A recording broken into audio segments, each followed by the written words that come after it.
Buenos días, el día de hoy vamos a hablar sobre el soporte ventilatorio tanto en población adulta como en pacientes pediátricos con condición de salud crítica. El soporte ventilatorio es un conjunto de estrategias terapéuticas destinadas a mantener o mejorar la ventilación y el intercambio gaseoso en pacientes cuya función respiratoria se encuentra comprometida. Este soporte puede administrarse de forma invasiva o no invasiva, dependiendo de la condición clínica y el grado de insuficiencia respiratoria. Sus objetivos principales son asegurar la adecuada oxigenación, facilitando la eliminación del dióxido de carbono y disminuyendo el trabajo respiratorio para brindar mayor tiempo para que la causa subyacente de la disfunción pulmonar sea tratada.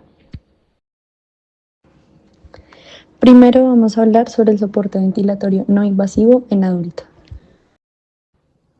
Las indicaciones del soporte ventilatorio no invasivo en adulto se dividen en dos, en signos y síntomas de fracaso respiratorio, lo cual es la presencia de disnea moderada a severa, una frecuencia respiratoria mayor a 24 respiraciones por minuto, el uso de musculatura accesoria y respiración paradójica.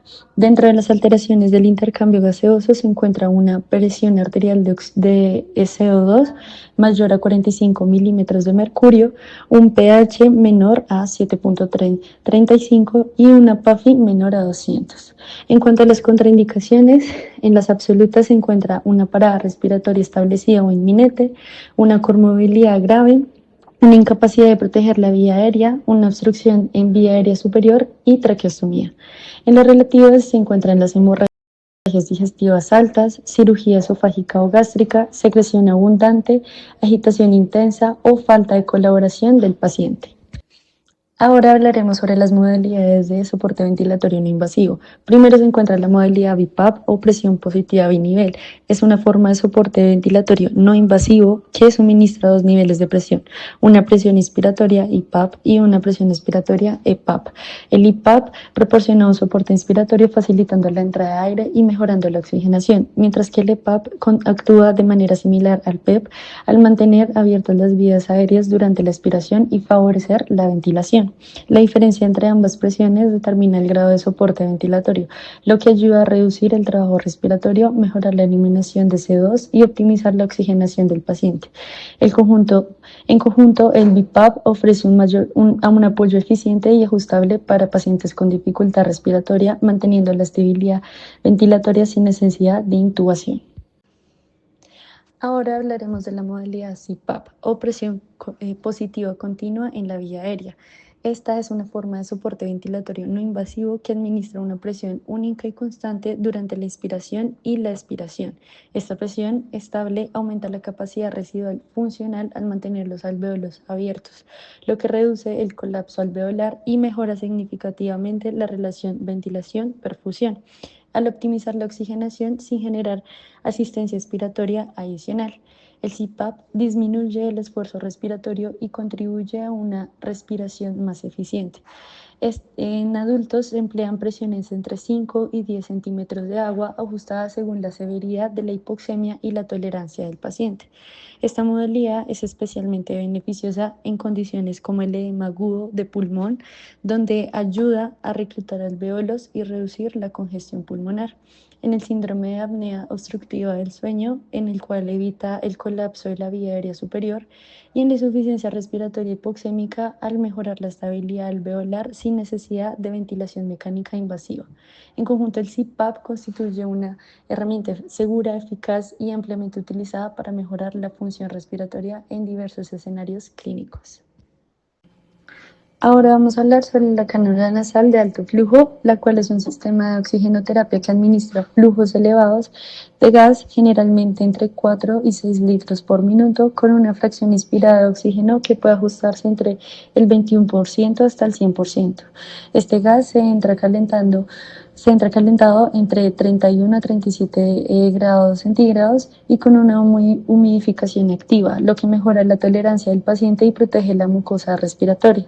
Gracias a su capacidad para proporcionar una fluidos exacta y estable, la cánula nasal de alto flujo incrementa la ventilación alveolar y facilita el lavado del espacio muerto, favoreciendo el desplazamiento del CO2. Además, al reducir la resistencia de la vía aérea nasofaringea y generar un efecto similar a un PEP leve. Además, contribuye al reclutamiento alveolar y al aumento de la presión arterial de oxígeno y optimiza la difusión y mejora la oxigenación. Esta modalidad es especialmente útil en pacientes con insuficiencia respiratoria hipoxémica, ya que ofrece soporte respiratorio eficaz con mayor comodidad y menor invasividad que otros dispositivos convencionales. Por último, hablaremos sobre la mascarilla Venturi, la cual es un dispositivo de oxigenoterapia de alto flujo que permite suministrar una fracción de inspiratoria de oxígeno exacta y constante que generalmente va entre 24% al 50%. Su funcionamiento se basa en el principio de Bernoulli, mediante el cual el flujo de oxígeno puro que pasa por un orificio estrecho arrastra aire ambiente en proporciones específicas, garantizando una mezcla precisa independientemente del patrón respiratorio del paciente. Este control exacto del FIO2 evita variaciones indeseadas y hace que la mascarilla de Venturi, una herramienta útil en pacientes con riesgo de retención de CO2 como en exacerbaciones del EPOC. Además, opera con flujos de 2 a 15 litros por minuto según el adaptador utilizado, manteniendo una ventilación eficaz y minimizando el trabajo respiratorio.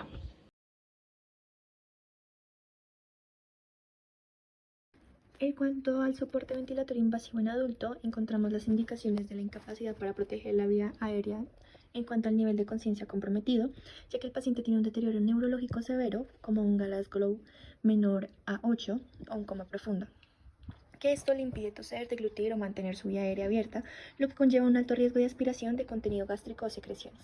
También podemos encontrar la parada respiratoria inminente, que es el cese total de la respiración o agotamiento muscular respiratorio severo, que lleva a una hipoventilación con riesgo de paro cardíaco. Este se manifiesta como una bradypnea extrema o una presión de dióxido de carbono peligrosamente elevada, mayor a 60 milímetros de mercurio, con una acidosis severa menor al 7.25. Vamos a hablar sobre la intubación endotraqueal, que es un tipo de ventilación mecánica invasiva, el cual tiene como objetivo asegurar la vía aérea y controlar la respiración con la protección pulmonar. Un soporte vital que garantiza el recolectar el oxígeno, pero a su misma vez eliminar el dióxido de carbono. En cuanto a indicaciones, ¿por qué lo usamos? Porque hay un fallo respiratorio agudo, que es la falla de bomba o de la vía aérea, lo cual nos lleva al fallo de la protección, el agotamiento muscular y la hipoxemia refractaria, entre otros. Vamos a encontrar unos parámetros claves que son por los cuales se modula nuestro ventilador, que puede ser por medio de la presión y por medio del volumen. En cuanto a los volúmenes, podemos encontrar un ejemplo del volumen tidal, y en cuanto a las presiones, podemos tener el ejemplo de la presión meseta o del PEP, que es la presión base para abrir los alvéolos y mejorar la entrada de oxígeno, o el intercambio también. Vamos a encontrar los modos de ventilación, los cuales son 3, y son una estrategia para asistir la respiración. Vamos a encontrar un modo controlado, un modo híbrido y también un modo que se adapte como tal al paciente, o sea, el paciente quien controle las respiraciones y nada más nuestro ventilador sea un apoyo. En cuanto a la duración y alternativa, la ventilación mecánica invasiva es temporal. Hay que tener en cuenta que su objetivo siempre va a ser el destete. La duración típica es de 10 a 14 días y se puede prolongar, pero si se llega a necesitar esa prolongación, es necesario considerar la traqueostomía para mejorar el confort y el cuidado de la vida aérea.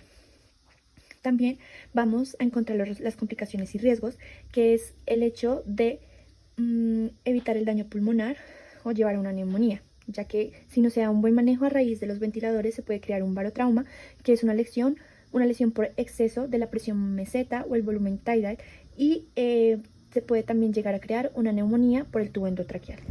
La traqueostomía es un proceso quirúrgico donde se crea una abertura, que es un estoma, en la cara anterior del cuello, directamente hacia la tráquea, y se inserta una cánula llamada endocánula, o también conocida como tubo de traqueostomía, a través del estoma.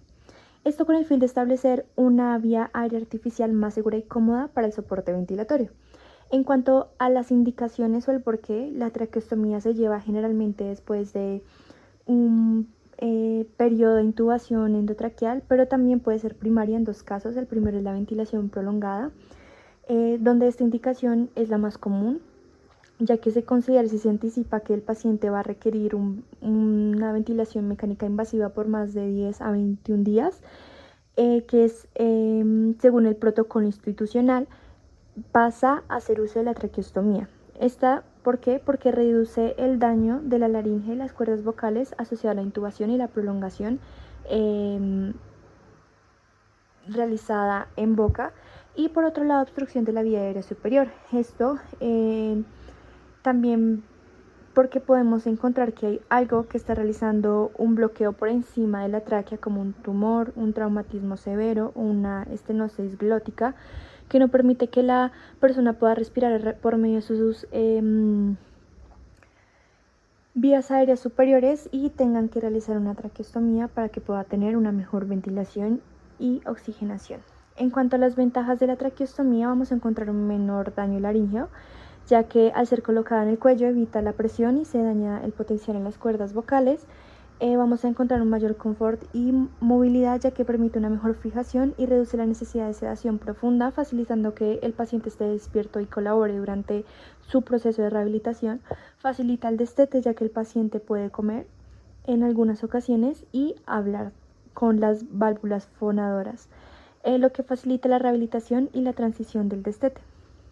También mejora la higiene oral porque permite un cepillado dental y reduce también el riesgo de neumonías. En cuanto a riesgos, vamos a encontrar el riesgo inmediato, que puede ser una hemorragia o un neumotórax, ya que el aire en el espacio, que es el aire en el espacio pleural, o una lesión en las estructuras adyacentes. Y a largo plazo vamos a encontrar una posible infección en el estoma si no es bien cuidado, una estenosis traqueal, que es el estrechamiento de la tráquea en el sitio del estoma, o la decanulación accidental. El soporte ventilatorio en el infante tiene como objetivos principales mejorar la oxigenación, manteniendo niveles adecuados de presión arterial de oxígeno y saturación de oxígeno, garantiza una ventilación adecuada, facilitando la eliminación efectiva de CO2, evitando trastornos respiratorios como la acidosis o alcalosis respiratoria, y disminuye también el trabajo respiratorio, evitando fatiga muscular respiratoria y agotamiento del infante. También mantiene la vía aérea abierta, estable y permeable, previniendo colapsos alveolares mediante presión positiva, pero solo en algunos dispositivos o modalidades de la ventilación. También protege el pulmón de minimizando el daño por presión, volumen y oxígeno, o sea, barotrauma, volutrauma y biotrauma en diferentes modalidades de ventilación protectora, y permite el descanso muscular y metabólico, disminuyendo consumo de oxígeno y demanda energética del niño, ya que son pacientes que en la mayoría de las ocasiones están cursando por condiciones de salud sistémicas. ¿Cómo podemos determinar si un paciente pediátrico requiere o no el soporte ventilatorio? Es necesario realizar una valoración inicial en donde se incluyen estos factores. Primero, el patrón respiratorio, teniendo en cuenta frecuencia, ritmo, profundidad y si es una respiración paradójica. Si hay signos de trabajo respiratorio como tirajes, aleteo nasal, uso de músculos accesorios o sonidos sobreagregados a la auscultación. El estado neurológico, teniendo en cuenta el nivel de conciencia, si hay irritabilidad, letargia, respuesta o no respuesta a estímulos, ya sea verbales, físicos, visuales, etcétera. La coloración y perfusión de extremidades distales para determinar la presencia de cianosis, valorar el llenado capilar y si hay o no palidez en diferentes zonas del cuerpo. La saturación de oxígeno y también la necesidad del FiO2 hay que evaluarla teniendo en cuenta cómo está su saturación de oxígeno basal sin el soporte de oxígeno y cómo responde al oxígeno suplementario. Así verificamos si sí lo requiere o no. También se debe hacer un manejo de secreciones y permeabilidad de vía aérea, ya que en ocasiones el niño puede encontrarse desaturado, pero por presencia de secreciones en vía aérea superior. Entonces, en estos casos solo se requiere un manejo de secreciones, un lavado, una succión de vía aérea, y ahí determinamos la necesidad o no necesidad del soporte ventilatorio. Si hay signos de fatiga como una respiración superficial, taquipnea, polipnea, si hay disminución del volumen corriente o algo por el estilo. Si hay parámetros hemodinámicos en orden o no, como la frecuencia cardíaca, presión arterial y la estabilidad que presenta el paciente. y también tener en cuenta datos complementarios si se pueden adquirir, como la gasometría arterial y venosa, el CO2 transcutáneo y una radiografía de tórax. Las indicaciones para usar soporte ventilatorio en población infantil se ven como el aumento del trabajo respiratorio, apneas recurrentes y o prolongadas y las alteraciones que puede provocar la hipoxemia en el estado de conciencia. También buscar por signos de alarma como lo sería la cianosis central, los cuales serían signos y síntomas de fracaso respiratorio. También las alteraciones del intercambio gaseoso observadas en la gasimetría venosa y arterial. Entonces hay que verificar que los valores de presión arterial de oxígeno, FiO2, saturación de oxígeno, presión arterial de dióxido de carbono y el pH estén en valores normales para poder verificar la necesidad del uso del soporte ventilatorio. Ahora, como contraindicaciones, primero las absolutas, se tiene que el paro cardiorrespiratorio o la necesidad inmediata de una vía aérea artificial no permite el uso de un soporte no invasivo, entonces va a requerir de la ventilación mecánica invasiva como la intubación. También la incapacidad para proteger la vía aérea, teniendo en cuenta alteraciones severas de la sensibilidad, del reflejo tusígeno y riesgos altos de aspiración. También la inestabilidad hemodinámica moderada, que pues es una contraindicación relativa. Entonces son pacientes que pueden tolerar ventilación no invasiva, pero que requieren estrecha vigilancia. También la presencia de secreciones abundantes o de distensión abdominal que dificultan la eficacia y aumentan las complicaciones en ocasiones, pero que son completamente manejables. Hablando acerca del soporte ventilatorio en población pediátrica, vamos a tener en primer lugar la oxigenoterapia. Este va a ser el primer nivel de soporte y es una modalidad que genera presión positiva y mejora la oxigenación de los pacientes. En este vamos a encontrar la cánula nasal de bajo flujo, que se usa en hipoxemias leves o inicio en dificultad respiratoria, la mascarilla simple y la mascarilla con reservatorio de no reinhalación, que es indicada en hipoxemia severa. El siguiente modo será el soporte ventilatorio no invasivo, que proporciona una presión positiva sin intubación y es útil en insuficiencia respiratoria moderada y se usa para evitar la ventilación invasiva. En esta vamos a encontrar el CPAP, que mantiene la vía aérea abierta con presión constante y se usa en bronquiolitis. El BiPAP, que da dos presiones, IPAP para ventilación y EPAP para oxigenación, y es útil en hipercapnia y asma severa. Y finalmente tenemos la cánula nasal de alto flujo, que aporta un flujo calentado y humidificado con una leve presión positiva y se usa en bronquiolitis moderada y hipoxemia refractaria leve. Encontraremos también la ventilación mecánica invasiva, que requiere una intubación orotraqueal en el paciente y se usa en falla respiratoria grave, compromiso neurológica o apnea persistente. En este vamos a encontrar los modos de ventilación controlada por presión, ventilación controlada por volumen, ESMV, Synchronized Intermittent Mandatory Ventilation, que esta combina respiraciones mandatorias con espontáneas y se usa para el destete progresivo del paciente. Y PSV, Pressure Support Ventilation, que apoya las respiraciones espontáneas y forma parte del destete y transición a la extubación. Finalmente, encontraremos las modalidades avanzadas que se usan en casos críticos o refractarios. En esta encontraremos HFOV, High Frequency Oscillatory Ventilation, que ventila con volúmenes muy pequeños y de alta frecuencia y se usa en SDRA severo o fuga aérea o fracaso en modos convencionales. La ventilación PRVC, Pressure Regulate Volume Control, que es de un modo híbrido para controlar el volumen, limitando la presión y es útil para proteger los pulmones de los infantes inestables. Y finalmente la ventilación APRV, Airway Pressureless Ventilation, que mantiene una presión alta prolongada con liberaciones cortas y es indicado en atelectasias severas o CEDR avanzado.